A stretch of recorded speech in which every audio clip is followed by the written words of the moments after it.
Donald Trump यरगमालियों की रिहाई के लिए हमास पर दबाव बढ़ा रहे हैं। ऐसे में ट्रंप इंतजामिया ने हमास से मुलाकात भी की है अमेरिका में। बुखारी साहब, अब ये जो मुलाकात भी डोनाल्ड ट्रंप की जानिब से की जा रही है, फिर ये भी कहा जा रहा है कि अगर यरगमालियों को रिहा ना किया तो संगीन नौयत के नताइज भुगतना पड़ेंगे हमास को। देखिए, ये बात तो ठीक है, प्रेशर जो है बढ़ाया जाता है हमेशा अपनी बात मनवाने के लिए जी। ये मुलाकात जो है दोहा में हुई थी और पहला बराह रास्त रब्ता है बिटवीन द अमेरिकन एहलकार और हमास के बीच जी। क्योंकि आपको याद होगा कि अमेरिका ने तो हमास को दहशतगर्द तंजीम करार दिया हुआ है ना, तो इसके बावजूद भी अपने बंदों की रिहाई के लिए जो हमारी इतलात है वो ये कि एक जिंदा अमेरिकन उनके पास है हमास के पास और 4 अमेरिकन की लाशें हैं। हाँ जी।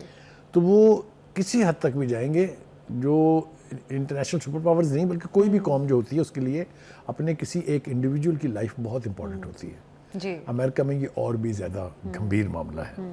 तो इस मुलाकात के नतीजे में कुछ ना कुछ सेटलमेंट ज़रूर होगा, वरना ये मुलाकात होनी ही नहीं थी। आप ये याद रखें कि इतनी कंट्रास्ट लोग जब आपस में बैठ जाते हैं तो कहीं ना कहीं पहले से मीटिंग पॉइंट तय हुआ होता है। अच्छा। तो मुझे लगता है ये कि ये इस मुलाकात का कोई ना कोई मुस्बत नतीजा निकलेगा। अच्छा, एक बात साहब, क्या मुस्बत नतीजा निकल सकता है? क्या दूसरा मरहला जो है मुज़ाकरात का वो शुरू होगा? क्योंकि हमास के साथ ये बड़ी एक अहम नौयत की मुलाकात है। देखिए, आपने ना अभी ये धमकियां तो सुना दी हैं ट्रंप साहब की, लेकिन आपने ये नहीं बताया, रिकॉल नहीं किया कि इसी ट्रंप ने कहा था कि मैंने तो वो ऐसे ही एक आइडिया पेश किया था जी, गजा पर कब्जा मैंने ये थोड़ी कहा था कि हम कर लेंगे, याद है ना, थोड़ा सा बैक ट्रैक हुए थे। बिल्कुल। तो इसी तरीके की रियायत जो है दोनों तरफ से कुछ ना कुछ दी जाती है, जिसके नतीजे में कोई मसला जो है उसका सोल्यूशन निकल आता है। एक बात तो ये हो गई। दूसरी बात ये है कि हमास ये कह रहा है कि हमास ने तस्दीक कर दी है कि हाँ हमारी मुलाकात हुई है, तो उन्होंने भी इसको छुपाया नहीं है, लेकिन वो भी अपनी जिद कह लीजिए या अपने मौक़िफ़ के ऊपर डटे हुए हैं। वो ये कह रहे हैं कि जी हम सब कुछ करने के लिए तैयार हैं, लेकिन इसराइल पर आप दबाव डाल के उसे कहें कि वो अपने एग्रीमेंट की सारी शिकों पे अमल दरामद करें। बिल्कुल।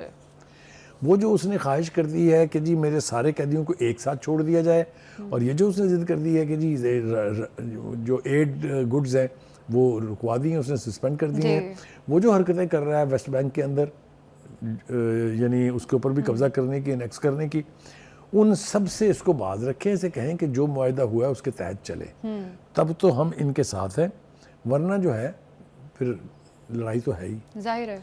दूसरी तरफ मुझे एक मज़े की बात जो लगी, वक्त चूँकि बहुत कम है इसलिए उसका जिक्र करना बहुत ज़रूरी है। आपको याद होगा एक वो जो है आर्टिफिशियल इंटेलिजेंस के ऊपर एक वीडियो आई थी ट्रंप साहब की और एलन मस्क साहब की, जो ऐशो इशरत फरमा रहे थे उस गजा रवेरिया में, जिसका प्रपोजल जो है वो ट्रंप साहब ने दी थी, तो उसके जवाबा गज़ल जो है वो उन्होंने पेश किया है हमास के लोगों ने, जिसमें है कि गज़ा हमारा है। उसका एक गाना भी है, बच्चे जो है वो हमारे हाथ में पकड़ के उसको गा भी रहे हैं, और उसमें ना ट्रंप को और एलन मस्क को जेल में दिखाया गया कैदियों के लिबास में। तो वो कहने का मतलब ये है कि वो जवाबा गज़ल इस चीज़ का भी आ गया। मैं इस बात पे हैरान हूँ कि इस कसम पुरसी के आलम में भी ना गज़ा में बेचैनी है ना गज़ा में इनडिसिप्लिन है। कोई एक आवाज़ हमास के ख़िलाफ़ आपने सुनी इस पूरे अरसे में? 1.5 साल फुल फ्लेज्ड वॉर रही है उस मुल्क, उस खित्ते में। तो ये हमास का जो कंट्रोल है या हमास का यानी जो ग्रास रूट लेवल के ऊपर उसकी रिकग्निशन है, ये उसका सबसे बड़ा सबूत है। बुखारी साहब, जिस तरह से हमास ने इस मुलाकात में यरगमालियों की रिहाई, तवील मुद्दती जंग बंदी और इस बारे में बात की है, बुखारी साहब क्या लग रहा है आपको कि गज़ा पर जंग बंदी वाला जो तवील मुद्दती प्लान है या जो मुआहदा हो चुका है, उस मुआहदे पर अब डोनाल्ड ट्रंप या अमेरिका अमल करेगा? क्योंकि अमेरिका तो चाहता है कि यरगमाली अभी रिहा हो जाए, दूसरा अतवार है मुज़ाकरात का शुरू होने से पहले। ये जो मिस्र का प्लान है और ये जो अरब समिट में मंजूर हुआ है अरब ममालिक में, ये हवा में नहीं है।